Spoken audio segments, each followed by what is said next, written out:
Because Campbell has Baptist roots, a lot of the students were interested in doing mission work, and in particular had ideas of becoming missionary doctors long term. And yet most of them had never been out of the United States, and many had never been out of North Carolina. And it became really apparent to me that they didn't have a clue what they were talking about getting themselves into. But it's a beautiful thing when they want to give in that way. So I started talking to a colleague of mine who is the director of study abroad at Campbell and brainstorming about the possibility of taking some of these students to a developing country. We came out about 3 years ago and started vetting. My colleague and I traveled all over Tanzania. And we had learned about the City of Hope through a colleague at Duke Hospital, because the Duke nursing program was beginning the process of interacting with the City of Hope. We decided to come out and visit and really loved the site. And then the following year brought our first group of students out here. And the plan is to come about every 2 years and bring about 10 students out each time. But the City of Hope is a very special place because of the vision. I really love the way that it's not just about coming and throwing medicine at the people and giving them things. It's about raising them up.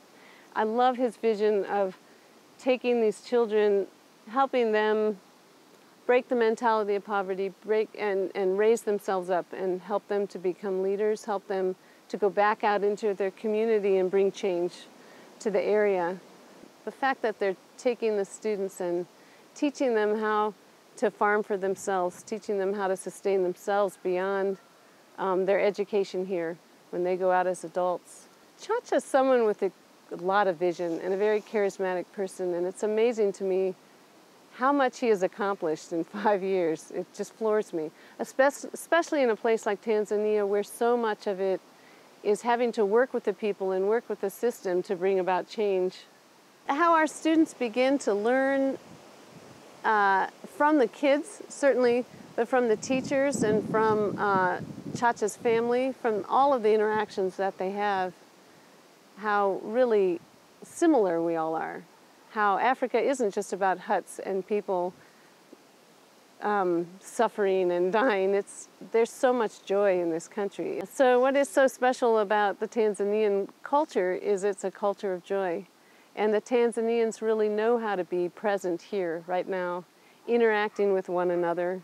It's not about what has to be accomplished and what needs to be done and where they need to be going. It's you sit down and you're with who you're with right then and there. Especially the children are so full of joy and so full of energy.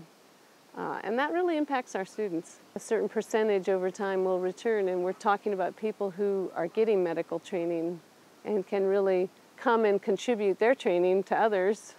I think they'll also come back with the attitude of, I'm not coming to save you, I'm coming to walk alongside you and prepare you to help take care of others. And that's what's most important to me as a teacher. I hope that others will consider coming to the City of Hope.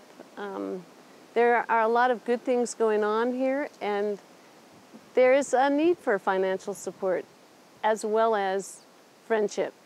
If you come here, you will not leave untouched. It's a beautiful place, and if this is what has been accomplished in 5 years, it will be amazing to be here 5 years down the road. Any way in which people can contribute to that, you are giving to a great cause. And I hope to return myself in 2 years.